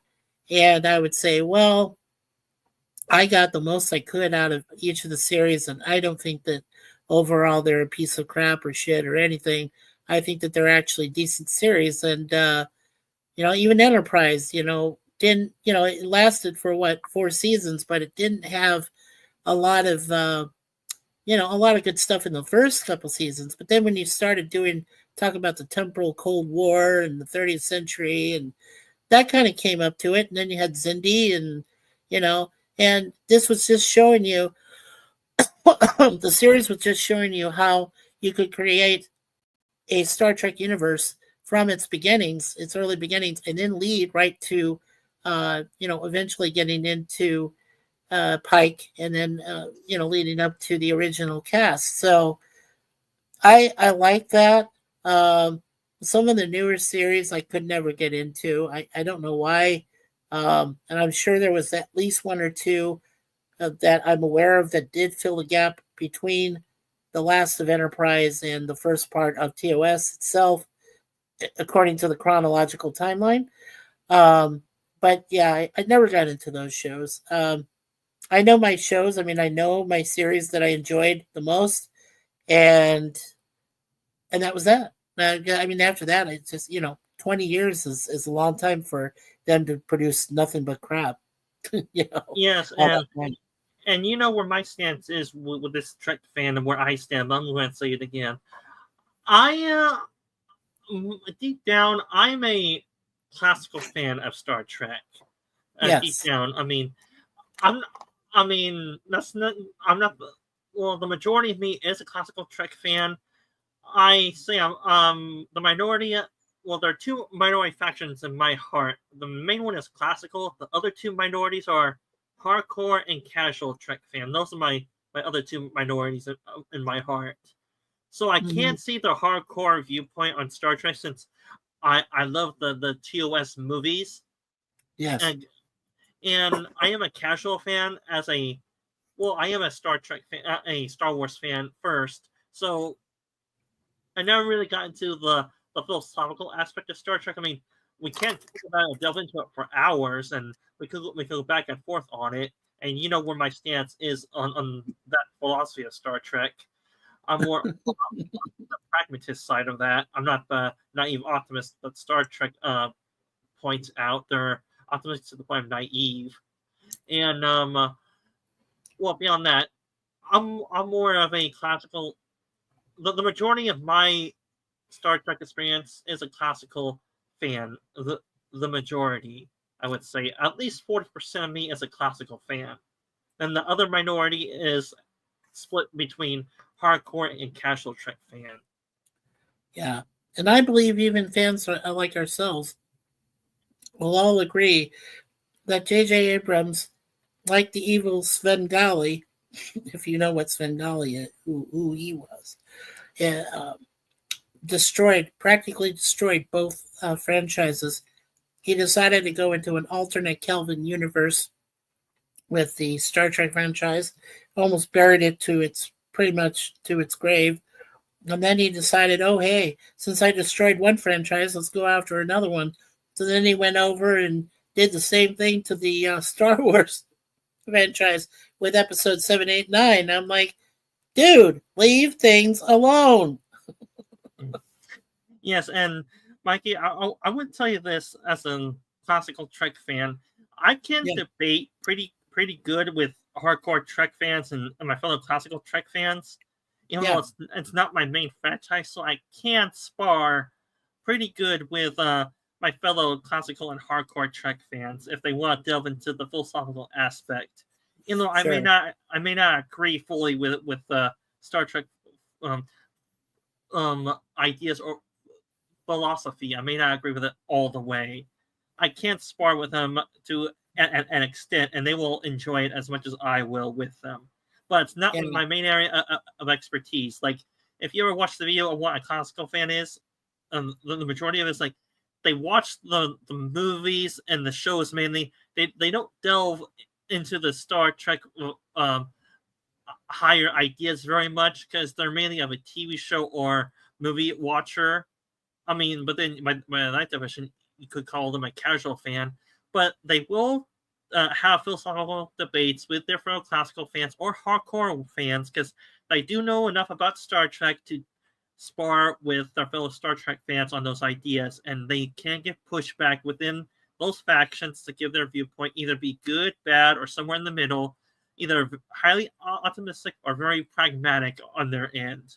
And I land I, more on the pragmatic end of Star Trek. I do. yeah, and I definitely agree with you on a lot that you just said. Um, my my greatest concern is people like ourselves that are casual, classical, and even hardcore to some extent. Those kind of fans, I honestly feel are dying out. I feel like when it comes to the people that are more into the Abrams, more of the Disney, more of those creations and whatever, they're they might have a good point if that is something they've been following ever since birth. With the newer stuff, that might to them, those different changes that have been made over the years might make more sense to them than any of the older stuff, of the classical stuff or the hardcore stuff, whatever we got to enjoy as kids, earlier in our lives. And I can see their point. I can see that they think that this newer stuff is more intelligent. I can see that they say it's more written better or whatever. Well, I hate to dash your dreams, uh, you Abrams and Disney people, but you're wrong. Okay, if anything, you're blindly following two companies that literally are doing this for cash purposes only. This is cash cows. I mean, this is something they just pull out of their ass and say, okay, this is what Disney Star Wars is supposed to be all about, or Abrams saying this is what Paramount Star Trek should be all about. And I'm sorry, but it's just something they're pulling out of their butt, man. It's not real. It's real because I know it's out there. It exists. But honestly, it's a blind, following the blind. These people have no concept of what real science fiction is. If they did, they would have made better material than what has already been presented. I mean, look at recently Section 31. What a total shitstorm! That is absolutely one of the worst things I'd ever seen in my life. I won't even touch uh, the other one, Star Wars Skeleton Crew. I won't even touch that. Uh, you know, there's honestly that's why when sci-fi Sithdan and I, when we talk about fan films, we're real passionate because these people on a very limited budget and with very limited props and things they can use, even effects, are able to actually put together better stories and better shows than what is even out there right now of anything. And that's why my passion was for Mikey Sus 4 to start examining those fan films because they are getting a lot more airplay. A lot more people are enjoying them. And as we just heard recently about Star Trek with with the New Voyages and with Continues, people want that. They want people that are passionate. I mean, Kali and Minona were both just kids back then when the original series came out, and they ran around the sets and they were with their dads and and other people working on it, and they learned. And that's the best part. I like people that learn from their experiences, and then they're able to put these wonderful fan films out, these series of fan films together that they combine. So that's where I know that's where I come from. I know that's where Sithdan also is believes in them. That if it's done well and it has enough passion in it, you don't have to use a whole lot of CGI. You can use practical effects, visual effects if you need to. But what I've seen as far as fan films go, I would say 100 times better than what I've ever seen after, like I said, after Enterprise for Star Trek people and after Episode 6 for Star Wars people. So Yeah, and I would say this: just give us a good story too. yeah. That's the main thing I have an issue with. I mean, someone say, "Oh, action." Well, I want a good story along with some good action into it. I mean, Mm-hmm. some of my guilty pleasures aren't just pure action movies, but I do like a good story with the action movie to go along with it too. If, even if the plot of the action movie is paper thin or basically barely there, at least it's somewhat of a story into it. It has a good moral lesson, even if it has a lot of explosions or action scenes. Just give us a good story. In other words, just give Yeah. us a good story. Yeah, give us a good story. And one of the things that I know that Sifdan and I that drives us nuts is most movies that are dialogue driven. You don't need to be talking to each other through most of the damn film. There may be some moments, okay. There may be some moments that you need to exposition and you need to describe what's going on, and maybe those few moments of dialogue are fine. It's okay. Uh, yeah, I don't know if you want to throw in a nude scene, do you? Like from any sci-fi show. So it would probably be. So most guys would probably go woohoo, go nuts. But yeah, but like Gorilla, but yeah, or PvP. But yeah, I mean, okay, maybe one or two if it's appropriate. Nothing too gratuitous, because that would be wrong. Um, but if it fits the plot of the story, I guess, yeah, I guess it's okay. I mean, it's not going to be bad, but yeah, just not too much nudity or gratuitous violence or gratuity itself, gratuitous displays of bodily, what.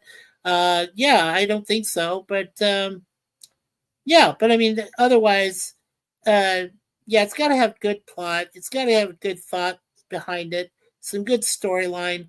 Uh, it's got to be continuous with the whole aspect of what Star Trek or what Star Wars brings to the table. And unfortunately, as of yet, neither of us have seen that. And it's sad. It's really sad.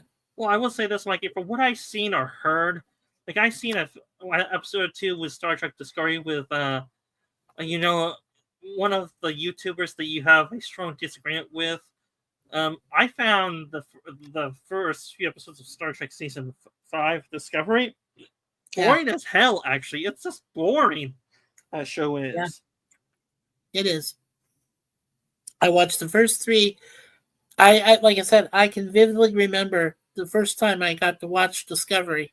The first two episodes were pretty bad, and I thought, okay, I know it's the first season of this series. I don't think it could get worse than this. I was wrong. By the third episode, I just stopped watching in the middle of it. I never do that. I have never done that on any sci-fi film or movie I ever saw, even if it was a piece of shit. Other than I think there was the one time when I watched Megaforce back in the early '80s, and that's when my dad walked us out because my dad said it was crap. But other than that, and I think, like I said, Discovery, I've never done that to other shows. And then because the shows uh, But then that changed because with the shows recently, especially Section 31, that was terrible. I mean, terrible. And we actually had to watch the whole thing. God, I'll never get that hour or so back. It was just depressing.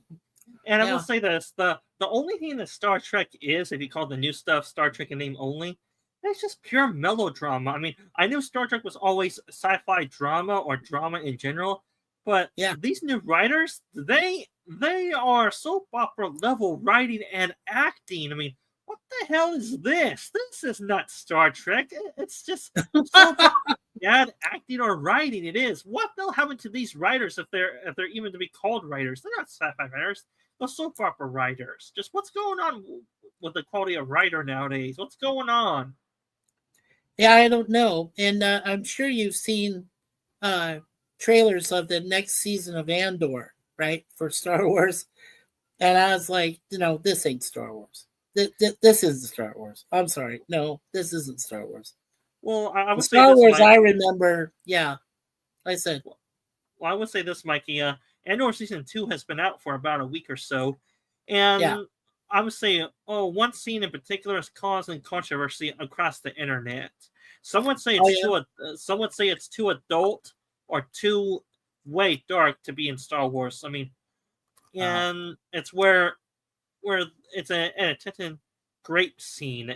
I'm trying to mask the word, but you know where I'm going at. The grape scene in season 2. okay. Uh, yeah, like I've seen trailers before it came out, but season 2, but I can't, darn, I can't for the life of me place the name of the episode. I don't know what it came from. Well, maybe you can describe it to me. I'm trying to remember. Well, Mikey, I haven't seen any of Andor. I'm just going off of what videos and fans actually seen the show go off of. Like the show had a very controversial scene or episode that dealt with a very heavy grape scene or issue. If you know which one I'm asking, with the word grape in there. Okay. Must have been Yeah, really political in nature. yeah. I mean, how should I put this? Me and Mikey discussed this already. Every type of material or TV show, movie, if you look really hard for it, there is a political agenda from the director or the writer that they're trying to push. If you look really hard for it, but if you're just in there for the entertainment and the message they're trying to push across is in the background, and you're still enjoying the movie, that's fine. And if you think about it for a while and you see the message and you may not agree with it, fine. You don't agree with it, but at least you enjoyed the movie. Yeah, definitely. Um, so let's see. We still have one person, and I know we have a couple people that were lurking and watching.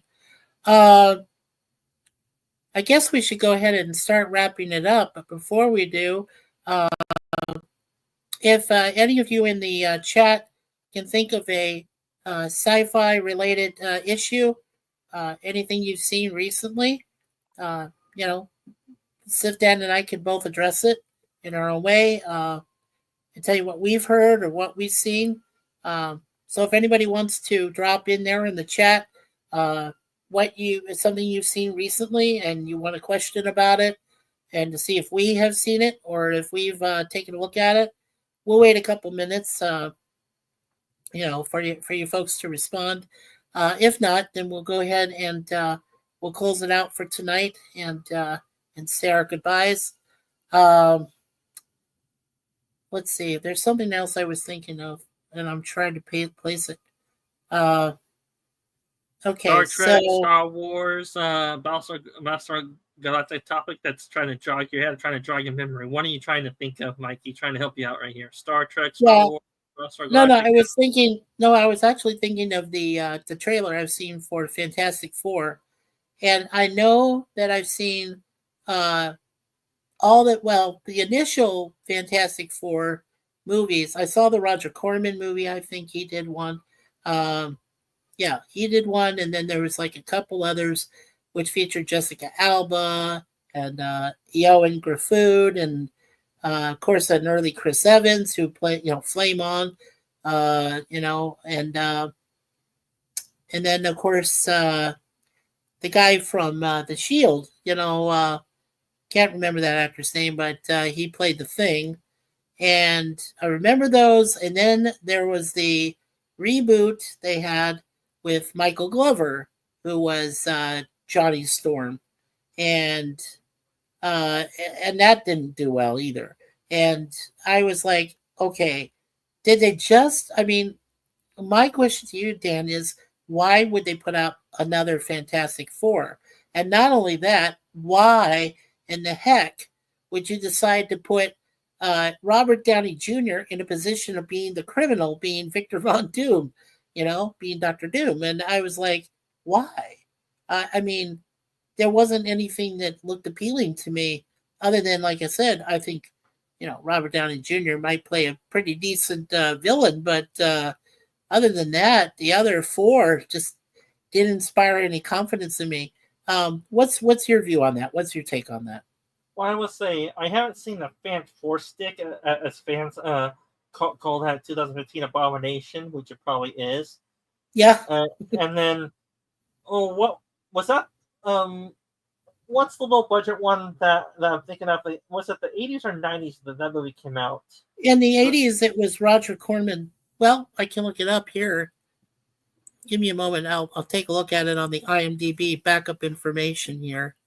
Yeah, because from what I hear, that movie was never released, or it probably was, but only through VSH or anything. But now you probably can find it online as an online source, probably to Yeah. watch it.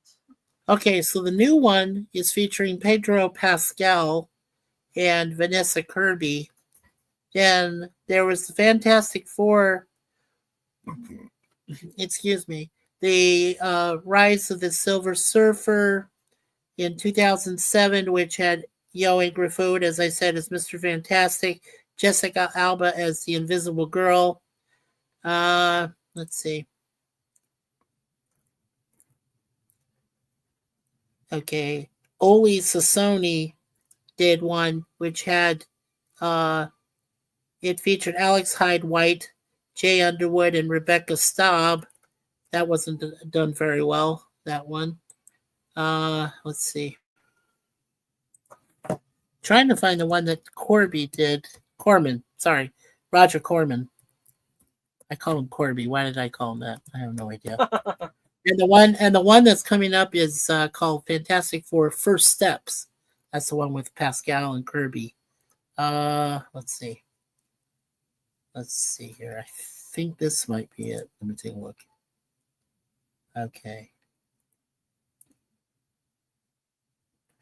Okay, that's the animated series. That was from 1978 of that. You're a little too early. It's either 80s or early 90s. I know it was the 80s, yeah. Or I know it was the 80s or 90s. Okay, you know what? Let me pull up the guy himself, Roger Corman, and we'll take a look at his career. Yeah, he did die last year, unfortunately. He was 98 years old. Yeah, lived for a long time. Let's see. I'm looking. I appreciate everybody's patience with me. I go through all this stuff. I gotta find it. Wow.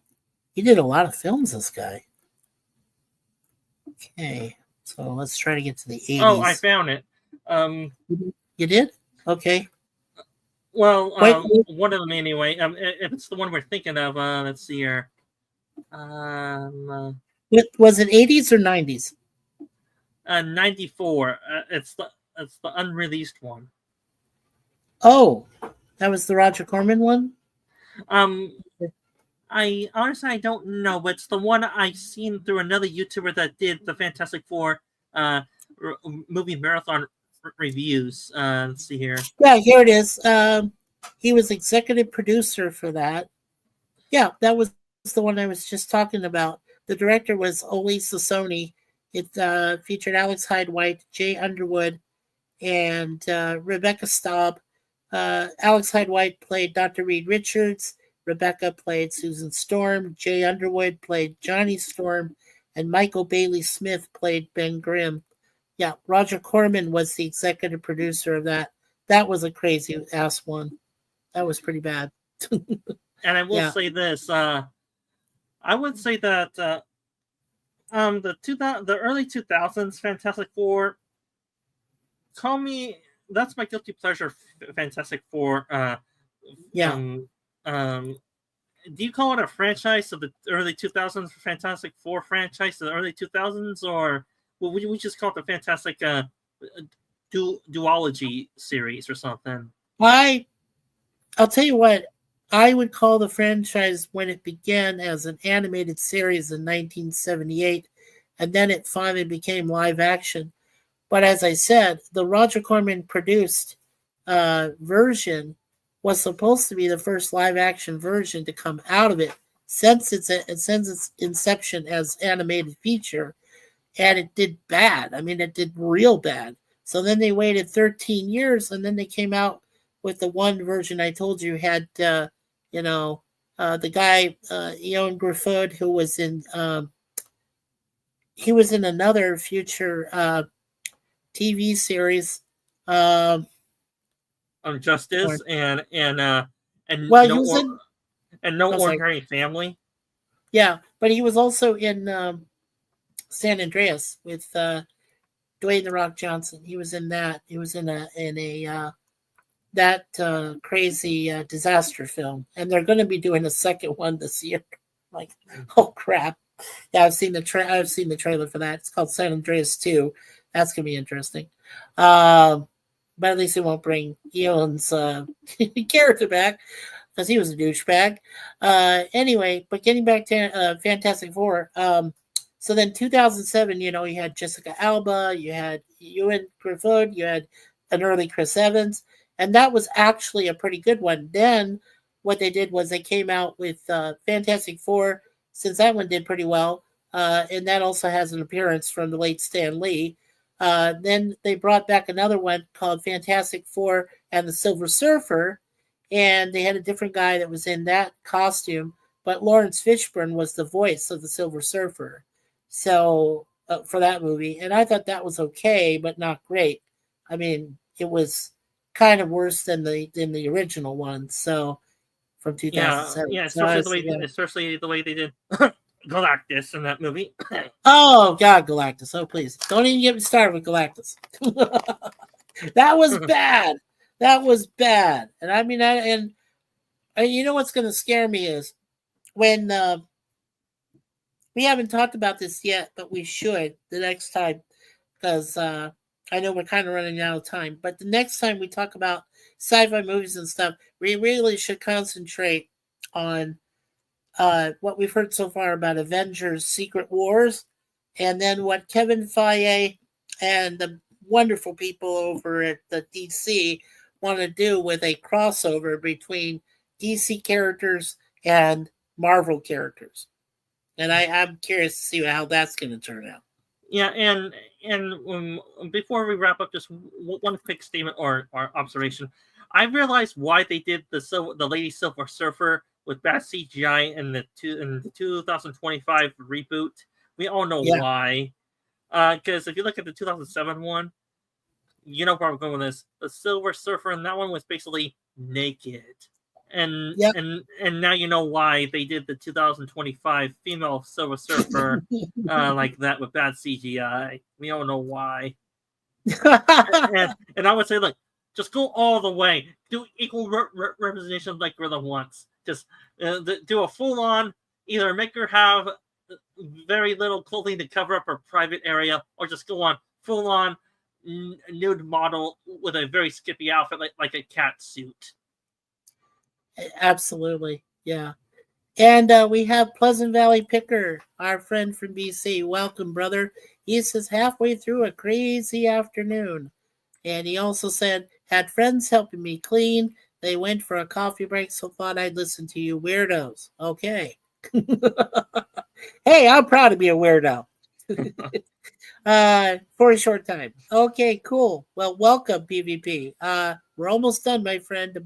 About another, we could, 10 more minutes and then we'll stop, I guess. Sure. And I will say this. Well, PvP, you finally got around to hire some people to help you out clean out your apartment? He did. He finally found some people. So that's cool. Yeah.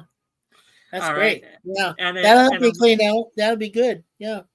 all right. And if Mikey wants to start wrapping up, I'll give my own little self promotion if he wants to start wrapping up. Okay. So let's see. Hold on just a sec. Okay, so for the Mikey Sues Ford channel, as you all know, I like doing these weekend shows, these live streams with Mr. Sci-Fi Sithdan regarding to fan films that we cover with both Star Trek and Star Wars franchises, as well as his afternoon discussions that we have here with popular sci-fi TV shows and movies in the afternoons. So usually, if we're doing those two things together, our show at Mikey Sue's Force starts at 1 o'clock Eastern Time. And then the show with Sithdan starts at 2 o'clock Pacific Time, which is 5 o'clock here, Eastern Coast Time. And we do that on Saturdays. And then, let's see.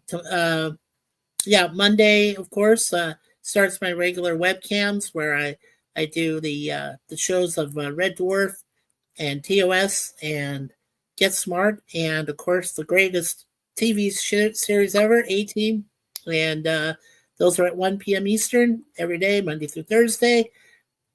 And if times do change, I let people know that beforehand. And of course, last but not least, I always work with Gorilla on his Walton's streams on Friday nights, along with PvP and Resolute Germ. And if we can get Larry back, Beers of Adventures, I hope we can bring him back to join us. And of course, every other weekend on Saturdays and Sundays, you'll see me hanging out with Charlotte Nightstar, the werewolf, and she does her podcast interviews and also watch parties. Usually they'll start right around 4:05 p.m. Eastern Time.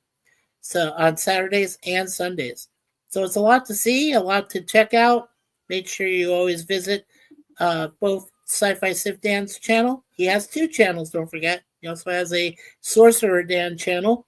So make sure you visit both of his and ours here at Mikey Sues 4. And for ours, remember, we always say, always expect the unexpected. Everybody and everyone all at once. And now we'll get back here to Sithdan. And Sithdan, if you're ready, if you want to go ahead and promote yourself. All right.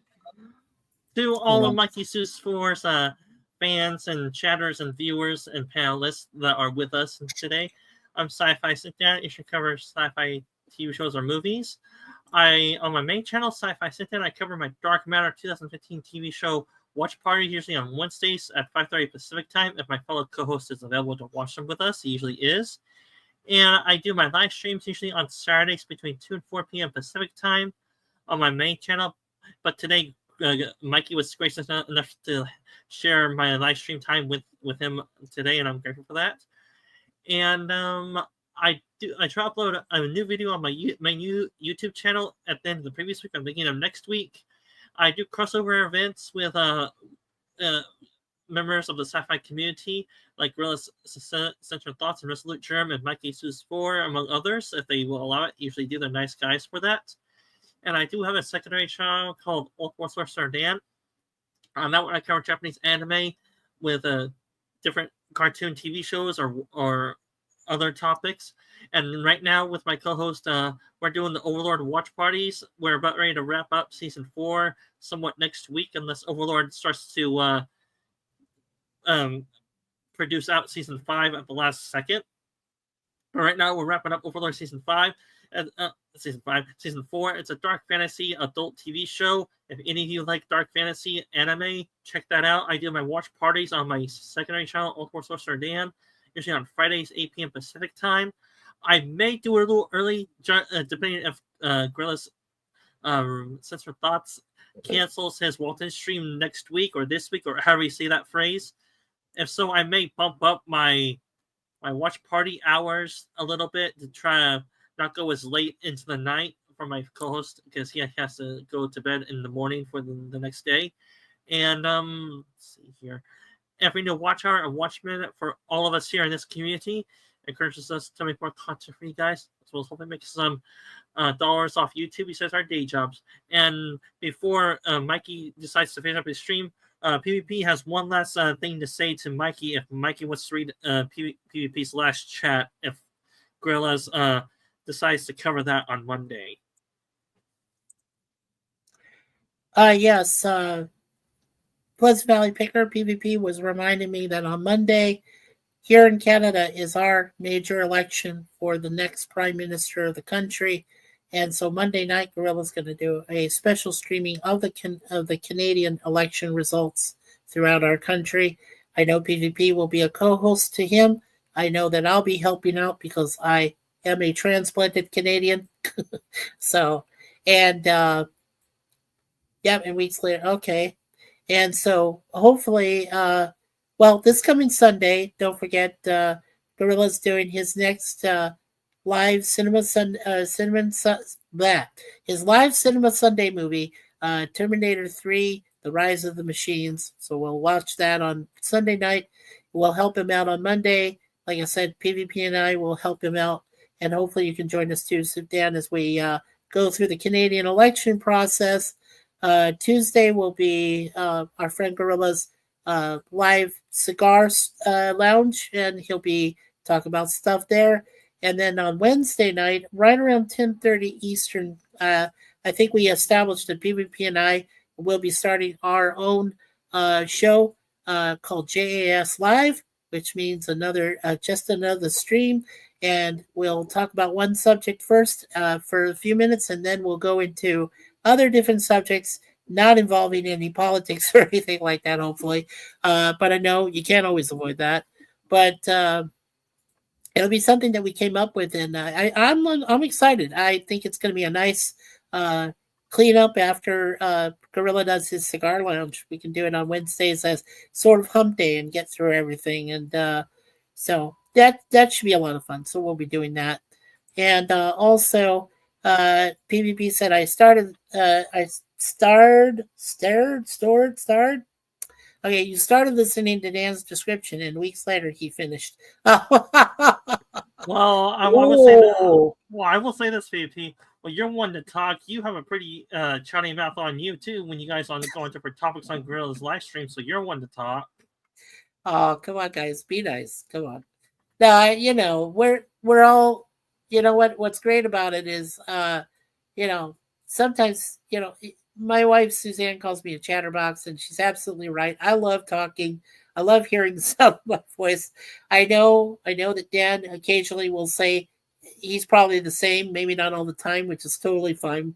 And I know that PvP will say that every once in a while, but that's fine too. It may, you know what, the speeches and things we do, that's what makes us unique. That's why we're such great individuals.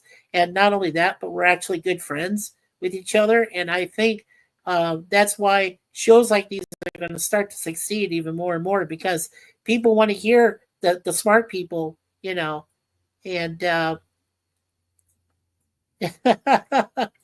and he says, thanks, PvP, and you're one to talk. Okay. Well, anyway, so once again, I want to say, because this is Sci-Fi Sithdan's show, we'll go ahead and cut it off here. But before I do want to say, on behalf of our channel here at Mikey Seuss 4, we always say, and now the aisle is closed. And now the aisle's closed with Mr. Gene Siskel of the Chicago Tribune, and in the heavenly ethereal, along with the big guy, Roger Ebert. And of course, we always say, God bless America, God bless Canada, God bless this beautiful world we live in. We only have one, so make sure we take care of it. And of course, peace from Mikey Seuss 4. And Dan, do you want to show yourself and say goodbye and do your classic So Long, So Wolf? There he is. One. Oh, yeah, and I don't want to go back and forth with PvP, but he's tempting me with the last comment of his. He's tempting me with that last comment. Well, because now PvP has some great playlists there. He really does. He has some good music there. check out his channel. He's got some good stuff there. I almost forgot to do this. So one last time, I want to thank Sci-Fi Sithdan for allowing me to help out with his show today, and I allowed him to be the host. I hope I did my job, being co-host for that. So thank you, Sithdan, for being here. I also want to thank Charlotte Nightstar, the werewolf. She was a part of our panel for a little bit, and she was also in our other previous fan film. So thank you, Charlotte Nightstar, for being there for us and for being a part of the panel today on both shows. And of course, we have our great guy, Roger Blair, who came in. So, Roger, thank you so much. Make sure you check out his channel. Also, Sir Lemon Pie, one of the best moderators you'll ever find for any channel, whether you're starting a channel, whether you're working on one, and you need the best possible people to help you out. Sir Lemon Pie and Miss Connie Clary would be your best people for that. And Connie Clary, of course, her 2 channels, she has her original and also her Fluff Chick Productions. So make sure you check out both of those, especially the Fluff one, because it allows you to relax. You get to watch bird videos. It's very cool. And of course, me. And I put the and it right here is the Nomads, Critters, and Nomads, Birds, Critters, and Comedy. It's a nice little show that they do live and also with birds and things. It's very cool. Make sure you check it out as well. Also, Curtis Selby, our Tired Midnight blogger. He's totally awesome. He does his own polite political show, so make sure you check that out as well. Also, we have the Christian Carpenter. He's one of my best friends that I met first time when I started this channel way back, and I was just a measly old, wasn't even a fully established YouTube creator yet. But he was one of the first guys to help us out along with Hakeem. So, Christian Carpenter, much appreciated that you were here to support us today. And last but not least, our friend and brother, Pleasant Valley Picker, also known as PvP over there in British Columbia. He works out a lot with my friend Larry Bartels. Larry of Beers of Adventures. I didn't mean to say the last name. Sorry, Larry. Just kind of slipped. And he also helps out with Gorilla in his cigar lounges and his Walton stream especially. He's a big part of that. And we appreciate everything he does for all of our channels. So thank you, PvP, for being here. And let's see. And he says, when I talk, it's usually under a minute. And Connie says, hey, PvP. And Connie says, nothing wrong with being weird. Nicely said, Connie. That is most appreciated. Yes, you're right. And Connie Clary is always giving us the bird. That's true. She has bird things. And she says, right. Okay. All right. So, all right. Well, I'm done. Sithdan, do you have anything else to say or anything else to add? To wherever you are, have a good day, night, wherever you are. Until next time, everyone, have a good afternoon. Have a great afternoon in peace, and I hope you guys and gals have a great weekend. We'll see you soon. See you next time.